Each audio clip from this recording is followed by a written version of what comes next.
We just walked the Camino Portuguese, the littoral, coastal, and spiritual variant route. We spent 16 days and took our time walking from Porto to Santiago de Compostela. I packed everything in my 12-liter running vest. I'm going to share how I packed light and yet still brought everything I needed for a successful Camino. So here's how to pack for the Camino Portuguese. I'm Lainey, and this is Days We Spent.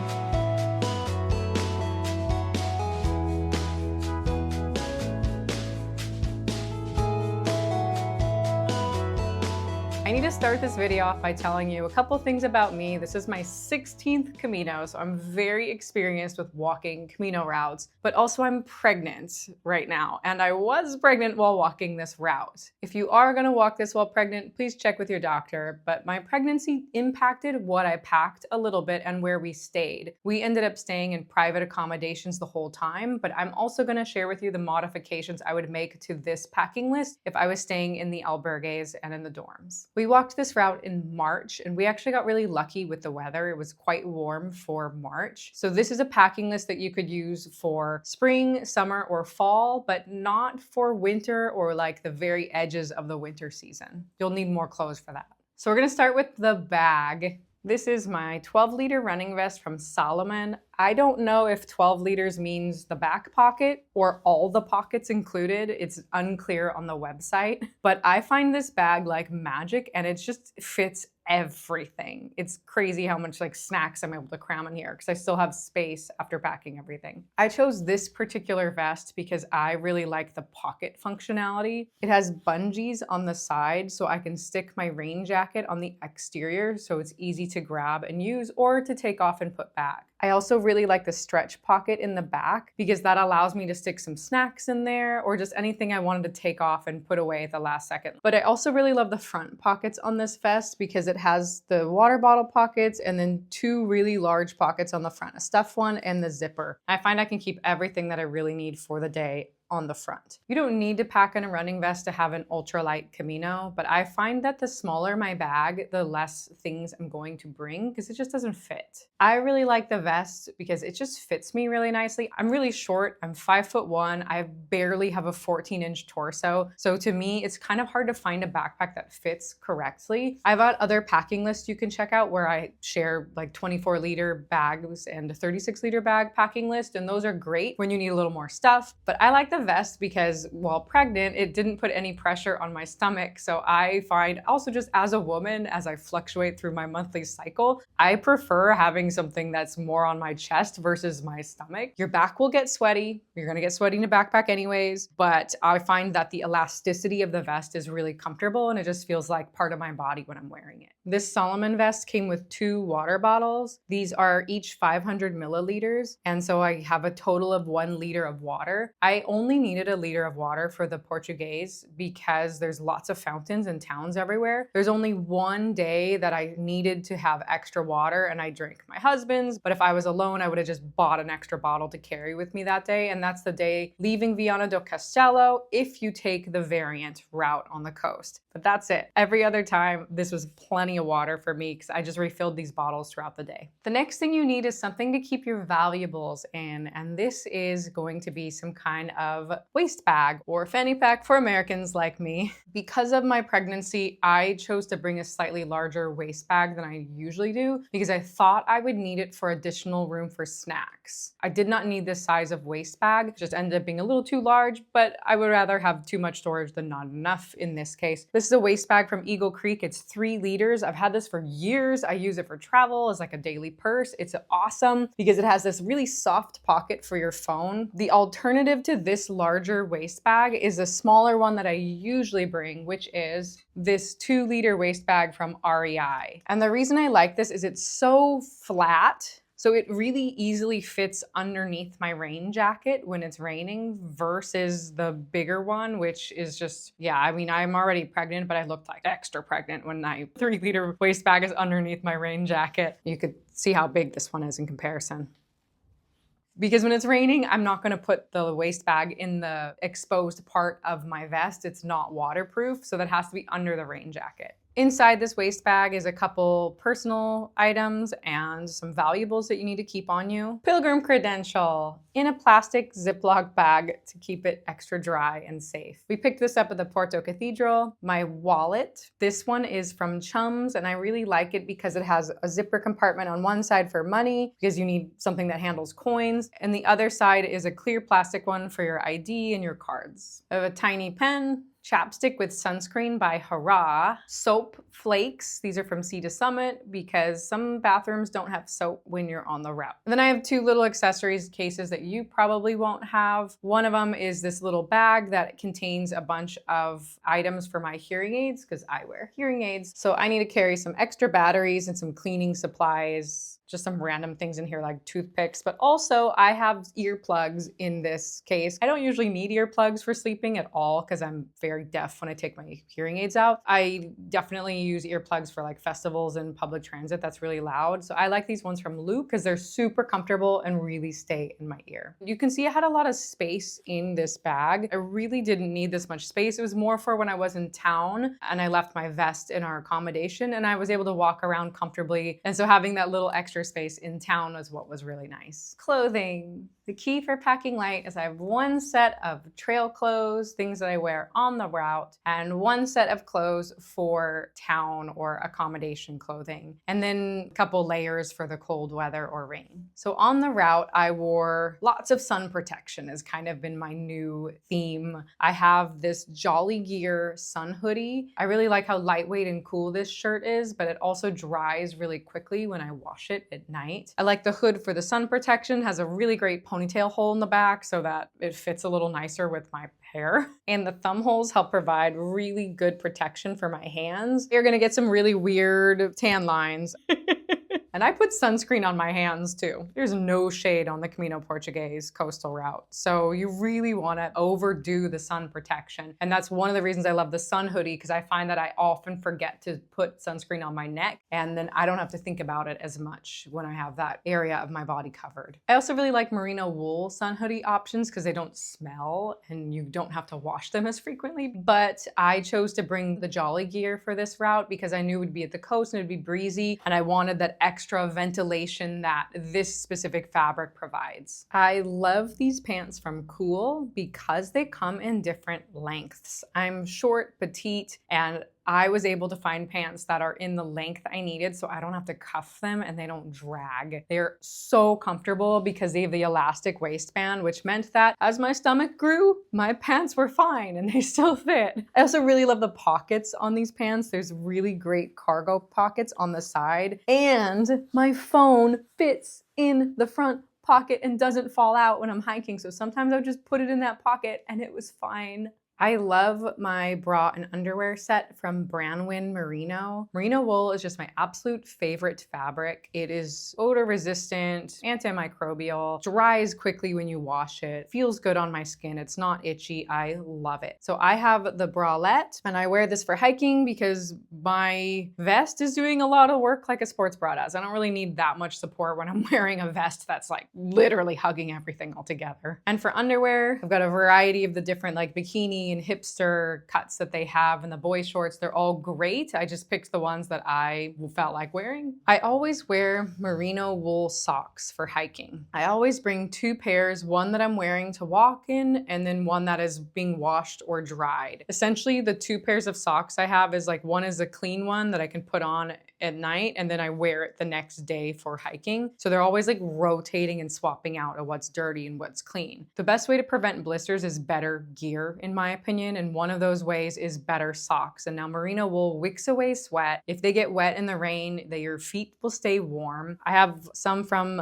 Darn Tough and a pair from Farm to Feet, and I like both of them a lot. I find the Darn Tough are a little bit wider, which fit my wide feet a little bit better, but I really love how stylish and cute the Farm to Feet ones look. And both pairs of socks have lifetime warranties, so if you get holes in them, you can ask the company to replace them for you. The other way I like to prevent blisters is I wear sock liners. These are synthetic ones. Sometimes I like silk liners or merino wool liners. I brought my synthetics for this trip because it was spring. For the weight, it felt appropriate. If I was going in summer, I like my silk ones better. These are just REI sock liners that I've had for a long time. Sock liners are an optional thing, but I've just been wearing sock liners since I was a teenager for hiking, and so it works for me for blister prevention. I didn't get a single blister on this trail. I haven't gotten a blister on the Camino in I think 2 or 3 years. And that's a combination of good socks and good shoes. I went a little overkill on this, but I brought 2 different buffs. I brought 2 because it was shoulder season. So instead of bringing another jacket or a hat, I brought the merino wool buff. And so I used this as a hat for quite a few of the cold mornings that we had. But I could also use it on my neck like a regular scarf. Now I really like the regular buff as well because when it's hot, you can wet it and cool down, put it on your neck. But it also is really good to like block the wind as a headband because it is windy on this route. You're by the ocean. It's a really good way to also just protect that little bit of neck from the sun. A sun hat, you need a good hat. I like the baseball style cap for the sun hoodies because the rest of my head is already covered. I have had this hat for 11 years, a very, very long time. This is from Sunday Afternoons and I've done a lot of DIY with it. I've like cut off the flaps. I opened up the top to fit my ponytail, but it still works great. And I like it because it folds in half so I can easily fit it in the pocket of my vest. Let's move on to the rest of my clothing. Now, some of this is stuff I wore only in town and some of it are layers. I brought another pair of Brandwin Merino underwear and another bralette. These are the exact same as the other ones I brought. It's just one of my bras is dedicated to town only so it doesn't get very sweaty. And the other pair of underwear though, I'm rotating every day like my socks. After I shower, I put on the clean underwear and that's what I wear until the next shower. I don't pack pajamas because even if I stay in albergues, I wear my underwear and a t-shirt to bed. That t-shirt is a merino wool shirt. I've got a number of merino wool shirts. I love many different brands. This is just one I pulled out of my closet. This one is from Unbound Merino. It's really soft and a little bit oversized, which is partly why I packed it for this trip. But I really like merino wool because you just don't have to wash it as often and it's really comfortable to sleep in. I also really like this shirts from Ibex and Ridge Merino, so you can check them out. I've linked all of these in the description below. My town pants are from Mountain Hardwear. I picked these because they are the smallest, lightest pair of pants I could possibly find. I think they're like 130 grams, which is like nothing. And they're also the short petite size, so I don't have to cuff them and I'm not carrying around extra fabric that I don't need. Just find a pair of pants that you like that are comfortable to hang out in. You don't need to look the most stylish. You're gonna look like a pilgrim in town anyways. So I always just bring another pair of pants that I could hike in if I really needed to. If I was hiking in summer, I would maybe have one pair of pants and one pair of shorts. I would maybe hike in shorts and at night wear the pants. For layers, I brought a merino wool fleece. I like the merino wool because it doesn't smell. I wear this on trail, especially in the cold mornings in the shoulder season, and it doesn't smell when I'm in town later wearing it again to dinner. I have had cheaper fleeces that are polyester in the past, and I loved them because they were lightweight, but they got so stinky. And then to wash them on trail is just really hard to do. So I really love this merino wool one. This one is from Icebreaker, and I've had it for 11 or 12 years. I brought this on so many different trips, but it's starting to fray and fall apart slowly. This one had thumb holes, and like the thumb holes halfway through the trip, I had to sew them back up because the fabric is literally ripping apart. I will keep wearing this at home, but I think it was its last Camino. So I'm replacing this sweater with a different one from Ridge Merino, and I'm super excited to try this one out and to wear it on the trails in the future. It's 100% merino wool, and it's got the thumb holes and a hood, and I'm expecting it to perform just as well. You need a rain jacket. This one that I chose to bring for this trip is from Patagonia. It's the 3-liter torrent shell rain jacket. It's my favorite one that I have because it has the pit zips so that you can get some ventilation if it's warmer. I also just really like the way this hood fits my head so that my hearing aids stay dry when I'm walking. And I find it takes a long time to wet out. I stay very dry underneath this jacket. But if you want something with more visibility and that's a little cheaper price point, I really like this Clever hood jacket. It's much longer on the torso, which means that my butt and hips stay dry, and I Love that. The Patagonia one doesn't do that. It works best with rain pants too if I'm taking it in winter. This one is just like oversized, so I stay so dry underneath. However, the hood fits great, but it just doesn't fit my head as well as the Patagonia one. And because I knew it was a longer Camino, I chose to take one that would keep my head a little drier for my hearing aids. This is a great jacket. I really like it. I like how visible I am when I'm on roads in this jacket. I like wearing my rain jacket as a layer in town also. It's a wind shell. It's another insulating layer, and that's how I'm not packing it down, because oftentimes I'm just wearing all of my clothes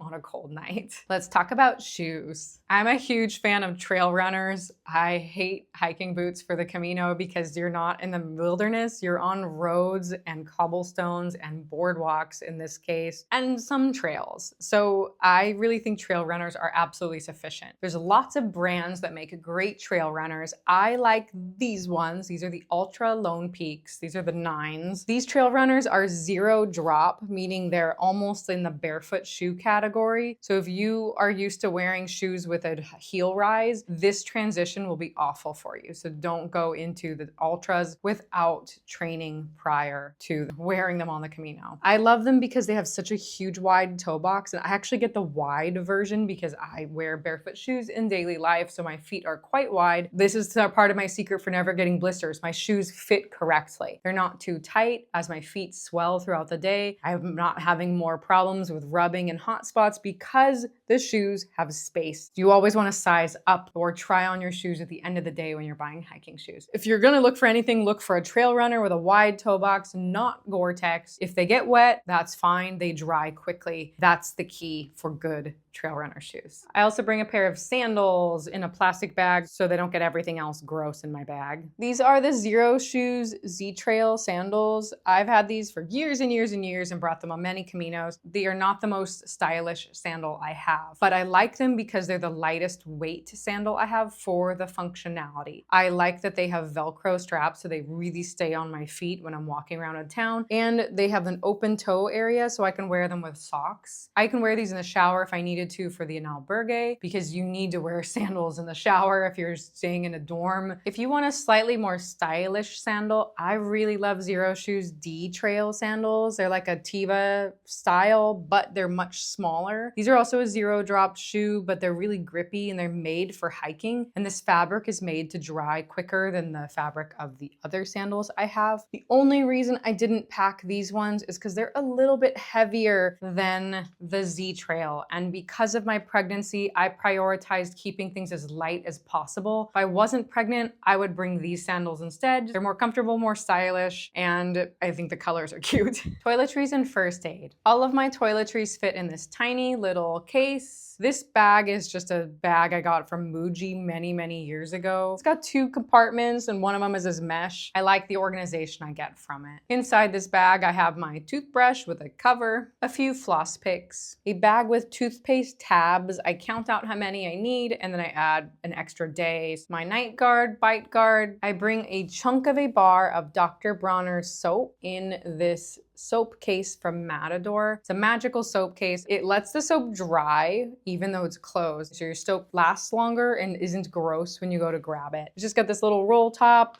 Pop that open. I love it. The soap I bring is a piece of a bar of Dr. Bronner's soap. I like the lavender kind because I use this to wash my face, my hair, and my clothes. So it does everything I need. I bring a little case with solid moisturizer. It doesn't take up as much space as cream does, and it won't explode while you're traveling. I decant some of my natural deodorant into this little tin. I bring a few Q-tips or cotton swabs because I hate my ears wet. A wooden comb. I could probably fit a mini hairbrush in this running vest. No, I definitely could fit it, but I just didn't bring that. A couple bobby pins and a hair tie. Outside of my toiletry kit, in different pockets of my bag, I have another lip balm. This one's also by Hara, and I use this one at night and evening because there's no sunscreen in it. Hand sanitizer that's clipped to the outside of my bag. Sunscreen in a tin. These are zinc sunscreens from All Good, and this is everything I needed for 16 days of walking. One of them is a tinted one so that when you use it on your face, you don't look like a ghost. They stain your clothes a little bit if you overdo it, but the zinc just stays on so well and it doesn't run in my eyes. And then I bring a white one, the regular mineral zinc sunscreen, so that I use that for my neck and my hands. I bring a Kula cloth. This is a pee rag that you use on the trail. So instead of bringing toilet paper and packing it out, you use a reusable pee rag. This one is amazing because it's antimicrobial, doesn't smell, it's waterproof, so any wetness doesn't get on your hands. I liked to add it to this carabiner ring so that it was easier to grab and just use instead of unclip it every time. Snap it open, use it, snap it shut. Ta-da! And then I just wash it every night in the sink with my soap. It's so much better than using toilet paper. I've been using the Kula cloths for years and many Caminos, and I think that's the best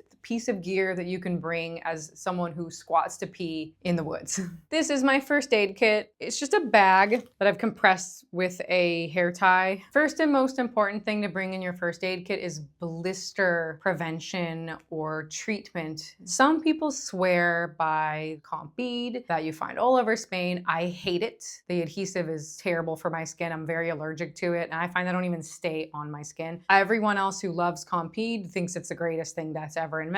But if you don't like comp bead like me, I really like to bring lamb's wool. Lamb's wool is literally what I just said. It's called hiker's wool or dancer's wool, and it's just the wool of a lamb that's really soft. You kind of rip it into pieces and you stuff it between your skin and your sock, and it creates this nice little barrier so that there's no friction on the hot spot or on your blister. Another great solution are these blister patches by Aingo. The thing about these patches, they have different sizes and shapes, they're made for going in your shoe, not on your skin. I haven't used these yet personally, but Sean did need to add one to his shoe this Camino, and he loved it. He said it was instantly fixed, the patch stayed on the whole trip, and he never got an actual blister on that hot spot. A couple band-aids in various sizes, some antiseptic ointment and antiseptic wipes in little packages, stomach medicines such as Tums and Pepto-Bismol. Normally, I also bring some kind of Imodium, like 1 or 2 of them, but because I'm pregnant, I didn't actually pack it this time. Usually, I will bring ibuprofen because that's the best pain relief for post-hiking to help deal with any kind of like aches and muscle pains. But I'm not allowed to take it right now, so I had to bring paracetamol, and it's okay. It doesn't work the same, so really I could only use this for like a headache, not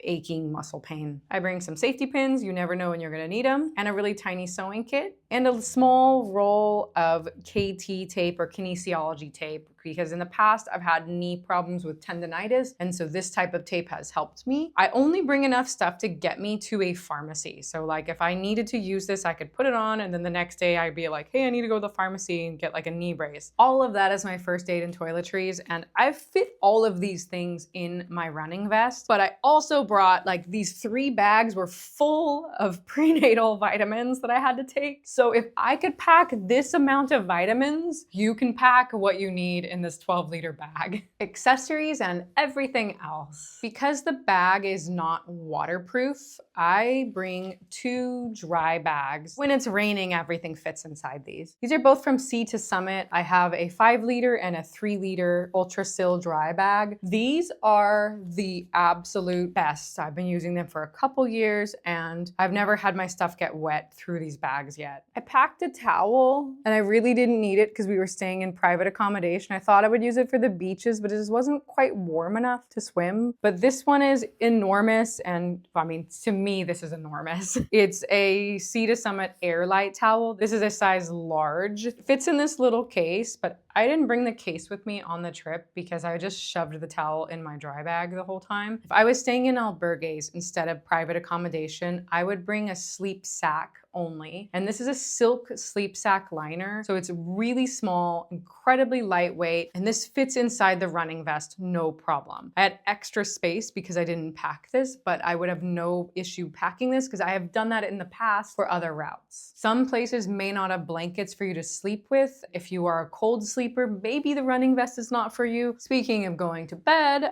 I think everyone needs to bring an eye mask. Even in private accommodation, there's like bright lights like glaring in your face. If you're you're staying in an albergue with other people, you need a good eye mask because people are gonna go to bed and wake up at different hours than you are. I bring these 2 accessories for my hearing aids that you won't need, but I'm showing you that there's extra room for things such as like if you wear glasses or contacts. I use this little pill case and I created it into a dehumidifier for my hearing aids. And then I just have a bag with some extra accessories and some more batteries. Your house keys, you have to get back home eventually. Hero clip. This thing is a carabiner times 1,000 because it's got a hook and the carabiner. So you can use this to hang your bag off of things. I used it for hanging stuff up when they got wet. I hang my hat off of it, sometimes on trail. But I really like that this is a carabiner that has more functionality than just a basic carabiner. Good sunglasses. These are armless sunglasses from Hombres, and I added the side shields and nose bridge because sun protection is key. I've such a small petite face, it's hard to find sunglasses that fit me comfortably or well. And these ones have been working for me year after year after year, and the lenses are still incredible and haven't delaminated or scratched or anything. They're so comfortable to wear. After a few minutes on my face, I just kind of forget that they exist and they just become part of me. I think they're worth the price point, but they have sales pretty often. If you follow us on Instagram, when they have sales, I usually post them to our stories. So you can find these on a slightly more discounted price if that's what you would like to do. A charger and a cable for my phone. This is a 30-watt Anker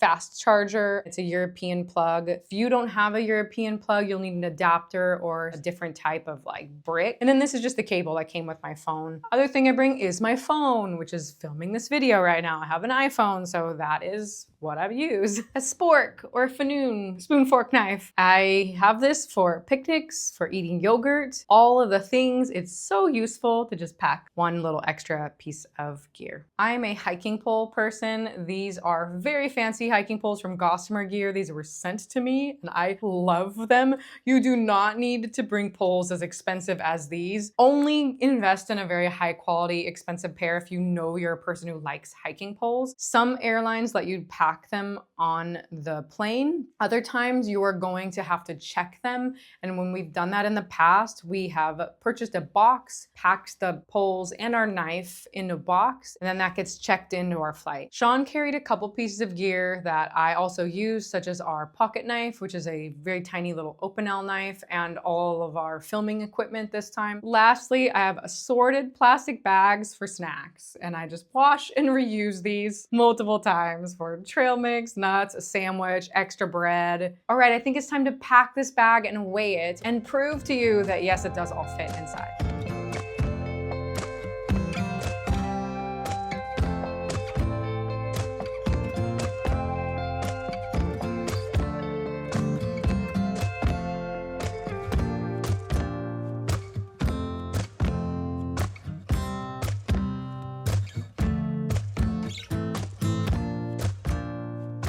So this is everything that I have. I'm wearing these items and my shoes, poles are in my hands, and this is everything in my bag, including if I put the waist pack in the front pocket. So let's weigh the bag. So this is 2.85 kilograms or 6.4 pounds. That does not include water or snacks. So that's everything you need to bring for a successful Camino Portuguese. Yes, you might miss having that third outfit, or you think you want to bring a swimsuit, but I swim in my Brandwin underwear. The lighter the bag I have, the happier I am on trail. And that's the goal for me, is to have a really happy, wonderful Camino. So if I did all of this while pregnant in the running vest, I think you can pack a little bit lighter for your next or your first Camino. Just remember, you don't have to do all of these tips to have a successful time. I just hope that if you are watching this and curious to lighten your load, you take a couple of these ideas and use them that way. You don't need to buy a bunch of new things to have a good Camino. You can bring what you own. You'll just have to carry a little bit more weight if you're packing your cotton t-shirts and you're using like an old backpack. But there's nothing wrong with that. I hope you have a really great time on your Camino Portuguese. We made an entire playlist on our vlog series, so you can check that out. I also have other packing lists on the Camino. If you want to bring a slightly bigger bag, you can check out these packing lists. Thank you so much for spending this day with us. I'm Lainey. Buen Camino, peregrinas.